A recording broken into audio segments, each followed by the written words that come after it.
આમ તો આપણો દેશ રાજાશાહીનો ભવ્ય ઇતિહાસ ધરાવતો દેશ છે। એક સમયે ભારત દેશને સોને કી ચિડિયા એટલે કે સોનાની ચકલી કહેવામાં આવતો હતો।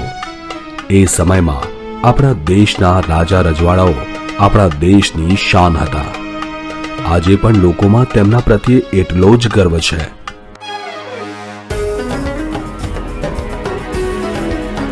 ખાસ કરીને ગુજરાતની અને તેમાંય ઉત્તર ગુજરાતની વાત આવે ત્યારે વાવ સ્ટેટનો ભવ્ય વારસો યાદ આવી જાય। જી હા, આજે આપણે વાત કરવા જઈ રહ્યા છે એ સમયના વાવ સ્ટેટના ઇતિહાસની। ભારતના સૌથી છેવાડે અને પાકિસ્તાન બોર્ડરને અડીને આવેલા વાવ તાલુકામાં તે સમયના રાજાના વંશજો આજે પણ વસવાટ કરી રહ્યા છે। બનાસકાંઠા જિલ્લાના વાવ તાલુકાની પ્રજાના અનોખા પ્રેમને કારણે આજે પણ રાજવી પરિવારના વંશજો અહીં વસી રહ્યા છે। જ્યારે વાવ સ્ટેટની સ્થાપના થઈ ત્યાંથી આજ દિન સુધી ત્યારના રાજા અને આજે તેના વંશજો લોકોની મદદ માટે હંમેશા ખડે પગે જોવા મળે છે। એટલે તે સમયથી પ્રજા તેઓને પ્રજા રાણાના હુલામણા નામથી જ ઓળખે છે। આમ તો વાવ સ્ટેટ અને તેના રાજાના શાસનની વાતો કરીએ એટલી ઓછી છે। રેતાળ અને નપાળિયા પ્રદેશમાં વસેલા અહીંના રાજવીઓ મીઠા પાણી જેવા હોવાથી વર્ષો પછી પણ આજે એટલા જ માન અને આદરથી પ્રજાના દિલમાં વસે છે અને તેના રાજ પરિવાર અને તેમના શાસનને યાદ કરીને ગર્વ અનુભવે છે। આજે પણ વાવ ખાતે અડીખમ ઉભેલો વાવના રાજાનો મહેલ ઇતિહાસની સાક્ષી પૂરી રહ્યો છે। પાકિસ્તાનની સરહદે આવેલા બનાસકાંઠા જિલ્લાનો નાનકડો વાવ તાલુકો પોતાનો ભવ્ય રજવાડી ઇતિહાસ ધરાવે છે। 1813માં વાવે ભયંકર દુષ્કાળનો સામનો કર્યો। 1819 દરમિયાન 8મા વંશજ ઉમેદસિંહ બ્રિટિશરો સાથે સંમત થયા અને વાવ બ્રિટિશ આશ્રિત રાજ્ય બન્યું। વાવ બોમ્બે પ્રેસિડેન્સી હેઠળ પાલનપુર એજન્સીમાં હતું, જે 1925માં બનાસકાંઠા એજન્સી બની। 1947માં ભારતની સ્વતંત્રતા પછી તે બોમ્બે પ્રેસિડેન્સીમાં આવ્યું, પરંતુ 1960માં ગુજરાત રાજ્યની સ્થાપના પછી તે બનાસકાંઠા જિલ્લાનો ભાગ બન્યું। વાવમાં પ્રાચીન જૈન દેરાસર આવેલું છે। કહેવાય છે કે કપિલ મુનિની તપસ્યાથી નિર્માણ થયેલ કપિલેશ્વર મહાદેવ મંદિર અહીં આવેલું છે। લોકમાન્યતા મુજબ આ મંદિર પાંડવોના હસ્તે નિર્માણ થયેલું હોવાનું મનાય છે। અહીં દુધેશ્વર મંદિર, રામજી મંદિર, હિંગળાજ મંદિર વગેરે મંદિરો તેમજ મસ્જિદ પણ આવેલ છે। વાવ નજીક આવેલ ખીમાણાવાસ ખાતે લખાપીર દાદાનું ભવ્ય મંદિર છે। વાવથી 12 કિલોમીટર દૂર આવેલ ઢીમા ખાતે ભગવાન ધરણીધરનું મોટું ભવ્ય મંદિર તથા ઢીમણ નાગદેવતાનું મંદિર અને તેની પાસે માદડું તળાવ આવેલું છે। અહીં દર પૂનમે મેળો ભરાય છે। લોકો આગલી રાત્રે અહીં દૂર દૂરથી પગપાળા આવે છે। મેરાયો લોકનૃત્ય વાવ થરાદના ઠાકોરોનું લોકનૃત્ય છે। વાવ તાલુકાના ઉચપા અને લીંબાડા ગામે નકળંગ ભગવાનના કારતક સુદ બીજના મેળામાં આ નૃત્ય રમવામાં આવે છે। વાવ રજવાડાના શાસકોને જે તે વખતે રાણાની પદવીથી નવાજવામાં આવ્યા હતા। માં આશાપુરાના ભક્ત અને મૂળ નડોલા ચૌહાણ કુળના આ રાજવીઓ આશરે 800 વર્ષો ઉપરાંત રાજસ્થાનના પોતાના મૂળ વતન નાડોલથી સ્થળાંતરિત થઈને થરાદમાં આવી વસ્યા હતા। ત્યારે તત્કાલીન ચાવડા વંશના શાસકો કે જેમનું આ વિસ્તાર પર આધિપત્ય હતું તેમની પાસેથી અનુમતિ લઈ થરાદમાં વસ્યા। ત્યારબાદ થોડા સમયમાં થરાદ છોડી વાવમાં વસવું પડ્યું હતું અને ત્યારથી આજ પર્યંત આ ચૌહાણ પરિવારના વંશજોને વાવ વિસ્તારની પ્રજા રાણાના હુલામણા નામથી ઓળખે છે અને પ્રેમ કરે છે। આ પરિવારે વિસ્તાર અને રૈયતની સુખ સલામતી માટે અનેકો વખત પોતાનું સર્વસ્વ ન્યોછાવર કર્યા હોવાના દાખલા છે। આજે અમારી ટીમ પહોંચી છે વાવ ખાતે। વાવની રાજગઢી આશરે 400 વર્ષ જૂની છે અને અમે તમને મળાવવા જઈ રહ્યા છીએ વાવ રાણાના વંશજ અને ઉત્તરાધિકારી રાણા ગજેન્દ્રસિંહજીને. રાજાશાહી પરિવારની આગવી ઓળખ વિશે જણાવશો? સૌથી પહેલાં તો હું ચૌહાણ પરિવારનો સભ્ય છું અને મને ગર્વ છે. માઉન્ટ આબુની અંદર અગ્નિકુંડની અંદર ઋષિ મુનિઓએ મંત્રોચ્ચાર કરીને ઉત્પન્ન થયેલા છીએ અમે. માઉન્ટ આબુથી ચૌહાણ કુળની ઉત્પત્તિ થઈ છે. ઋષિ મુનિએ ઉત્પન્ન કર્યા હતા. એમ રાક્ષસોનો ને આતંક વધી ગયો હતો. પછી સાંભર જઈને રાજ બનાવ્યું ચૌહાણોનું. સાંભરથી અજમેર આવ્યા, અજમેરથી દિલ્હી આવ્યા. કેટલાક મહાન પ્રતાપી રાજાઓ હિન્દુ સમ્રાટ પણ મારા કુળમાં થઈ ગયા. એનો મને ગર્વ છે. મારા કુળની અંદર મહાન હિન્દુ સમ્રાટ અજયપાળ દેવજી પણ થઈ ગયા.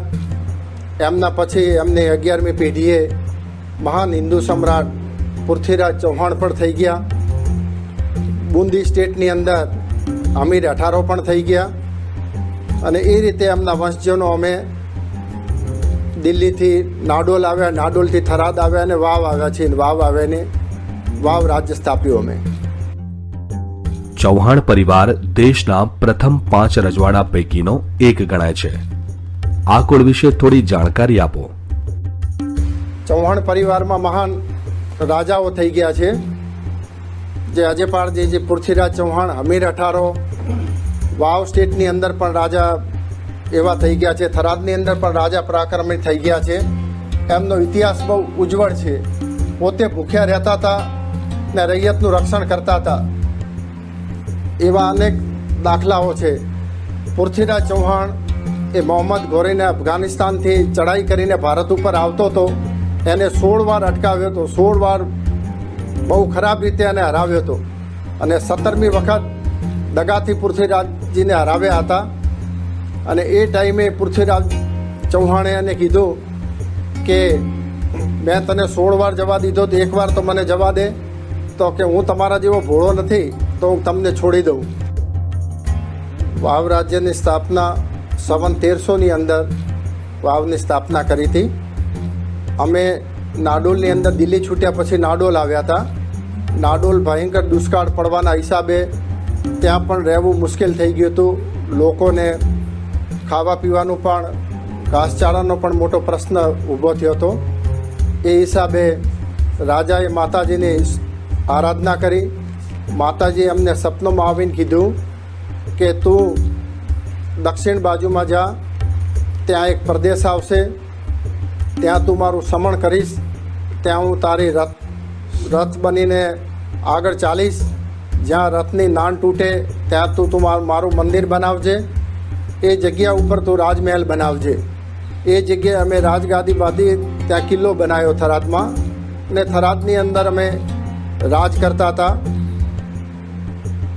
એ સિદ્ધરાજ જયસિંહનો પ્રદેશ હતો.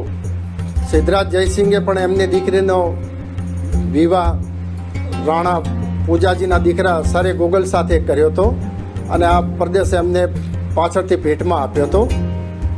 પછી વિધર્મીનો આક્રમણના હિસાબે, દગાના હિસાબે થરાદ ઉપર હુમલો થયો. થરાદ છોડી ને રાણી સગર્ભા હતા. પોતે વાવ આવતા સુવાવડ થઈ ગઈ. અને કુંવર વજયરાજજીનો જન્મ વાવ એક ઉજ્જડ પ્રદેશ હતો ત્યાં કને થયો. ભીલોની વસ્તી હતી. ભીલોએ અમને રક્ષણ આપી અને કુંવરને મોટા કર્યા. અને પછી જેસલમેર મહારાવને ખબર પડી કે આવી ચૌહાણ કુળની વંશજનને મોટી તકલીફ ઊભી થઈ છે. એમને સામેથી દીકરીનો સન્માન વેવિશાળ કરાવ્યું. અને દીકરીને પણ સામે એવો રિવાજ હોય છે કે દીકરો પરણવા માટે ત્યાં જાય જેસલમેર. પણ એ ટાઈમે પરિસ્થિતિ બરાબર ન હોવાથી દીકરીને સામેથી પરણાવવા માટે મોકલી. આર્થિક રીતે પણ જેસલમેર મહારાજાએ મદદ કરી અને વાવને આબાદ કરીને સંવત 1300માં વાવનું તોરણ બાંધ્યું વજયરાજજીએ. વાવના ઇતિહાસમાં જોડાયેલી એક કડી છે નવલખો હાર, જે મહારાણી સાએ એકવાર દુષ્કાળ માટે અને એકવાર ઢીમા ધરણીધર ભગવાન સમક્ષ ખુલ્લો મૂકેલો તે વિશે કંઈક કહેશો? વાવ સ્ટેટની અંદર અમારા પૂર્વજ ભગવાનસિંહજી રાણા ભગવાનસિંહજી થઈ ગયા. એમના રાણી હતા રગાબાઈ. એમને કોઈ રાજાને મિસઅન્ડરસ્ટેન્ડથી કોઈ ગમે તે કલંક આપ્યું. એ હિસાબે રાણીને લાગી આવ્યું હતું રગાબાઈને કે હું સાચી છું. રાજાને ને એમને કંઈક મતભેદ થયો હતો. તો એ બારામાં રાણીએ સાચા થવા માટે કે હું સાચી જ છું એનો પુરાવો કરવા માટે ધીમા ધણીધર ભગવાનના મંદિરની અંદર જઈને અન્ન ને પાણીનો ત્યાગ કર્યો હતો કે એ ધણીધર ભગવાન, આ રાણા વાવના રાણાએ જે મારા ઉપર કલંક આપ્યું છે, હું સાચી હોઉં તો અહીં કને કંઈક એવો આપ પરચો આપો તો રાણાજીને એમ થાય કે મારી વાત સાચી છે ને હું સાચી છું. તો એના માટે ધણીધર ભગવાને પણ એમનો સાથ આપી ત્યાં કને ગંગાજી પ્રગટ થયા હતા. આજ પણ ઢીમા મંદિરની અંદર એ જગ્યા છોડેલી છે જ્યાં ગંગાજી પ્રગટ થયા હતા. તો રાણી રગાબાઈએ ધણીધર ભગવાને એમની ઇજ્જત જાળવી, એમનું આબરૂ જાળવી, એમનું વચન જાળવ્યું. તો એ જમાનાની અંદર 9 લાખનો હાર હતો એ ભગવાનના ચરણોની અંદર અર્પણ કર્યો. એક વાત તો એ છે, પછી ઘણા વર્ષો પછી પાછળની પેઢીની અંદર વાવ સ્ટ્રીટની અંદર ભયંકર દુષ્કાળ પડ્યો. જે લોકોને ખાવા માટે અનાજ બિલકુલ હતો નહીં. પશુ પંખી માટે પણ ઘાસચારો મળવો મુશ્કેલ હતો. એ ટાઈમે રાજા ખૂબ વ્યાકુળ હતા કે હવે મારે શું કરવું. બધા રસ્તા બંધ થઈ ગયા હતા. ત્યારે ધણીધર ભગવાનના મંદિરમાં જઈ ધણીધર ભગવાન પોતાના વાવ સ્ટેટના ઈષ્ટદેવ હતા, એમને આરાધના કરી કે ધણીધર ભગવાન, હવે તો તારા ભરોસે છીએ. મારું તો કંઈ નહીં પણ મારા રૈયતનું પણ કંઈક આપ સારું વિચારો ને કંઈ માર્ગદર્શન આપો. ત્યારે એ દિવસે પોતે વાવ દરબારગઢમાં આવીને સૂતા. ત્યારે રાત્રે સપનાની અંદર ધણીધર ભગવાન પધાર્યા અને એમને કીધું કે રાજન, તું મૂંઝા નહીં. મને જે 9 લાખો હાર અર્પણ કરેલો છે એ તું ગીરવે મૂકીને પૈસા લાવીને રૈયતને અનાજ ઘાસચારો બીજો તું લાવ. એ વાત ધણીધર ભગવાન સપનામાં એમને કહી હતી વાવ રાણાને. પછી રાણાએ એ હાર ધીમા મંદિરમાં સેવકો પૂજારીઓને જઈને પણ વાત કરી કે આવું મને સપનું આવ્યું છે ને ધણીધર ભગવાનની આજ્ઞા થઈ છે મારા ઉપર. સેવકો પણ રાજી ખુશીથી હાર રાણાજીને આપ્યો. એ હાર, આવડો મોટો હાર કોણ અડાણે લે ને એના ઉપર પૈસાનું ધિરાણ કરી શકે. પછી છેવટે જતાં એક બોરખિયા કુટુંબ જૈન હતું રાધનપુરની અંદર, ત્યાં હાર અડાણે મૂકી અને લાખો રૂપિયા લાવ્યા અને રૈયતને અનાજ બીજું ઘાસચારો વગેરે લાવ્યો હતો. અને કુદરતને કરવું એના પછી વરસાદ પણ સારો થયો ને રાજાએ સૌથી પહેલાં એ હાર છોડાવીને પાછો ધણીધર ભગવાનને અર્પણ કર્યો. આવી આ વાર્તા છે 9 લાખા હારની. દંતકથાઓમાં રાજવીઓ અને પ્રજા વચ્ચેના સંબંધો વિશે બહુ મતભેદ છે. તે વિશે કંઈ જણાવો. લોકોને ક્યારેય લોકો નથી ગણ્યા. પોતાના પુત્ર તરીકે રાજાએ લોકો સાથે પ્રેમ કર્યો છે. એમને હરેક તકલીફની અંદર રાજા ખડે પગે જઈને ઊભા રહેતા હતા. રાત્રે રાજા નગર ચર્ચામાં પણ નીકળતા હતા. નગર ચર્ચાની અંદર કોઈ ભૂખ્યું ના સૂતું હોય, કંઈ બી વાત હોય તો ગુપ્ત રીતે એ જાણતા હતા. એવો જ એક આપને દાખલો બતાવું. એ ટાઈમની અંદર, રાતના ટાઈમની અંદર જ્યારે રાણાજી નગર ચર્ચા કરવા નીકળ્યા હતા, એ ટાઈમે એક પટેલ ગાડું ભરીને રાત્રે અલગ રસ્તે પોતે જતા હશે કંઈ બધું અનાજ વગેરે વેચવા માટે. તો એ લઈ જવાનું કારણ એ હતું કે રાજાને કર ના ભરવો પડે એના માટે. તો એ ગાડું લઈને જતા હશે એ ટાઈમે ગાડું કંઈ રસ્તામાં ફસાઈ ગયું. તો એ પટેલથી નીકળ્યો ને પટેલ એકદમ ગભરાઈ ગયો કે સવાર હવે પડી જશે અને રાજા જાણી જશે તો મને મોટી શિક્ષા આપશે. તો રાજા ત્યાંથી નીકળે, એમને જોયું તો ગાડું ફસાયેલું હતું. પોતે જાતે ખોદીને ગાડું કાઢી આપ્યું અને એ પટેલ ત્યાંથી રવાનો થયો. પોતાનો પરિચય ના આપ્યો અને કોઈને વાત કરી નહીં. ઘણા વર્ષો થયા પછી એ પટેલ હતા ગામના. એમને કોઈ કારણવશાત રાજાથી કંઈ અણબનાવ થયો તો રાજ દરબાર ભરેલો હતો. એ ટાઈમે એમને કીધું પટેલે કે મારે આપના રાજમાં નથી રહેવું, હું બીજા રાજમાં જઈને રહીશ એમ. ત્યારે રાજાએ જાહેરમાં એને એ વાત ના કરી કે એ ટાઈમે તમે ગાડું લઈને જતા હતા, એ ટાઈમે મેં તમને મદદ કરીને ગાડું ફસાયેલું કાઢી આપ્યું હતું. એ પટેલને જોડે બોલાવ્યા, કાનમાં વાત કરી કે હે પટેલ, હવે મને તો છોડીને તમે જાઓ છો, પણ બીજો એવો રાજા ગોતજો કે તમને જ્યારે આવી તકલીફ પડે કે ગાડું ફસાણું હોય અને પોતાના ખભાના જોરથી કાઢીને આપે એવો રાજા ગોતજો. આવી અનેક સ્ટોરીઓ છે. રાજાને રૈયત આજની તારીખમાં પણ આટલા વર્ષ થઈ ગયા, રાજાશાહી ગયા, પણ આજની તારીખ પણ આદરના ભાવથી જોવે છે. એમના હરેક પ્રસંગની અંદર બોલાવે છે, ખૂબ માનપાન આપે છે, પિતા તુલ્ય આજની તારીખમાં પણ ગણે છે. રજવાડાઓને દેશમાં મેળવવા પાછળના તાત્પર્ય વિશે જણાવો. હાજી, 562 રજવાડા હતા, એ બધા અલગ અલગ હતા. તો એ અંગ્રેજોનું રાજ ચાલતું હતું, અંગ્રેજોનો પણ વહીવટ સારો નહોતો. એ હિસાબે રાજાએ બધાએ 562 રજવાડા એક થઈ નિર્ણય લીધો કે ભારત અખંડિત થતું હોય અને ભારત આખો એક વિસ્તાર મોટો બની જતો તો આપણે પણ એની અંદર સમર્પિત થઈ જઈએ અને આપણો ભોગ આપીએ. એમના માટે પોતાનું જે બધે હુકમો હતા, બીજું હતું, એ બધું જતું કરીને ભારત સાથે જોડાઈ ગયા હતા. આપના કુળદેવી આશાપુરા માતાજીના ઇતિહાસ વિશે અને લોકોની એમનામાં શ્રદ્ધા વિશે કંઈક જણાવશો. આશાપુરા માતાનું મૂળ સ્થાન સાંભરની અંદર છે. જયપુર જિલ્લાની અંદર મેન પાઠ સ્થાન સાંભર છે. એના પછી રાજસ્થાનની અંદર પાલી જિલ્લાની અંદર નાડોલ છે. નાડોલ પછી થરાદની અંદર નાણદેવી છે, એ પણ આશાપુરા જ છે. નાણદેવીથી પછી વાવ દરબારગઢની અંદર પણ બિરાજમાન છે. અને વાવ પછી રેલુચી કરીને એક ગામ છે વાવની પાસે, ત્યાં બિરાયેલું છે. આશાપુરા માતા એ ચૌહાણ પરિવારની કુળદેવી છે. અને પૃથ્વીરાજ ચૌહાણને એવું વરદાન હતું, જ્યારે પણ મા આશાપુરાને યાદ કરતા ત્યારે ગમે ત્યારે આશાપુરામાં હાજર એમની જોડે ઊભા રહેતા હતા.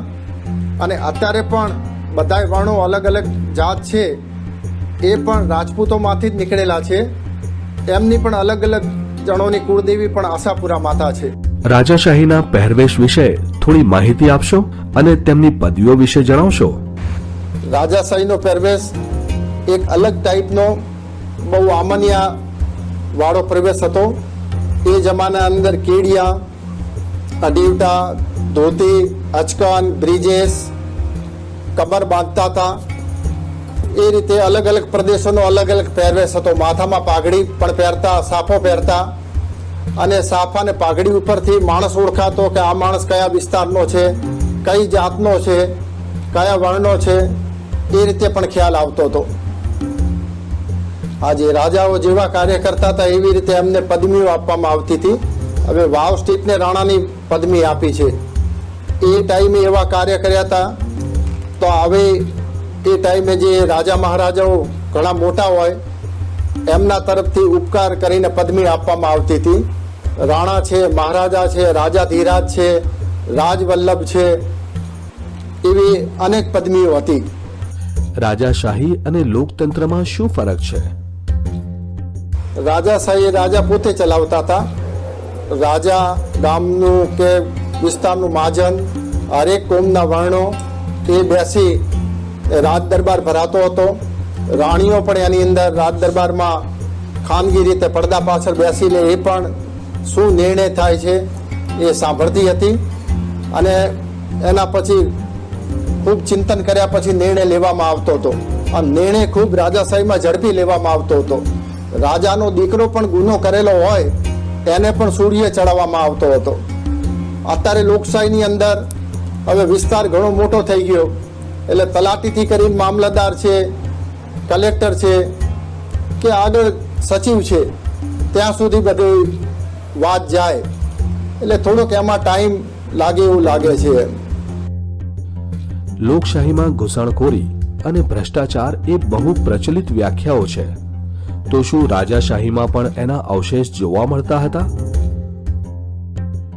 નાજી, એવું રાજાશાહીની અંદર ભ્રષ્ટાચાર તો બિલકુલ ચલાવી જ લેવામાં નહોતો આવતો. ને ભ્રષ્ટાચાર જો થતો હોય તો લોકોને સરખો ન્યાય આપી જ ના શકાય.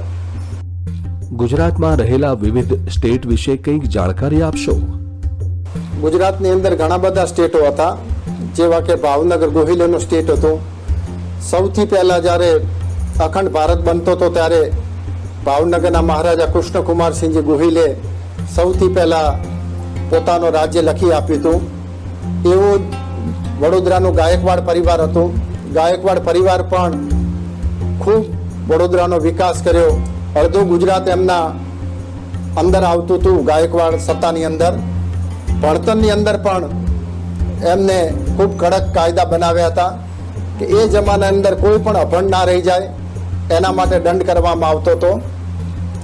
એ જે અલગ અલગ સ્ટેટોની અંદર અલગ અલગ બધી રહેણી કહેણી અને કાયદા અલગ હતા. જેમ વાવ છે, બનાસકાંઠામાં 5 સ્ટેટ હતા. વાવ, થરાદ, દાંતા એ 3 સ્ટેટો હિન્દુના હતા. 2 સ્ટેટો મુસ્લિમના હતા. પાલનપુર, રાધનપુર 2 મુસ્લિમ સ્ટેટ હતા. આ રીતે સ્ટેટોનો ઇતિહાસ છે આપને. રાજાશાહી પરંપરામાં ગાદીપતિની ઓળખ રાજા તરીકે હોય છે અને તેમના પુત્રને યુવરાજ અને પૌત્રને ભ્રમરશાહ તરીકે ઓળખાય છે.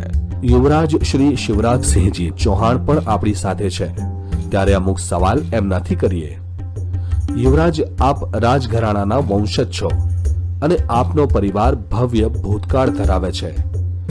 આજના સાંપ્રત સમયમાં અને રાજાશાહીમાં હવે યુવા પેઢી પણ સામેલ થવા લાગી છે. પોતાના ભવ્ય ભૂતકાળને ઉજાગર કરવાની અપેક્ષા જાગી છે. તે માટે આપનું શું માનવું છે?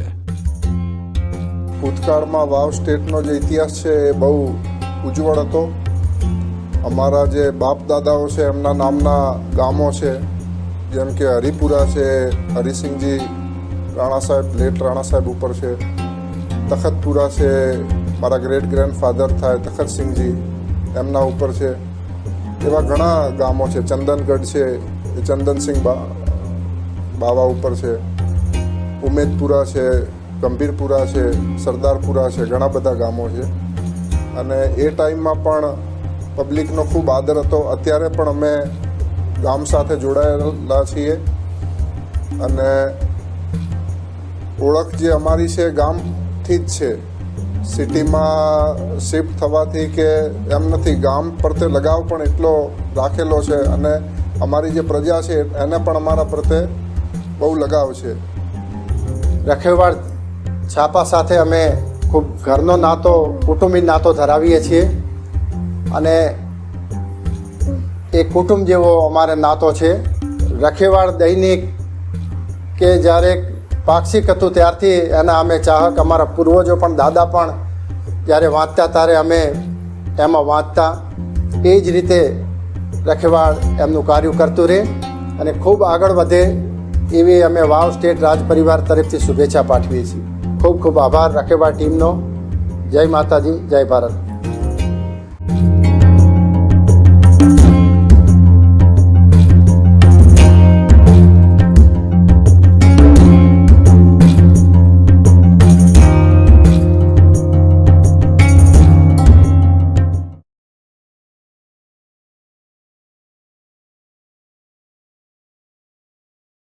સિંહજી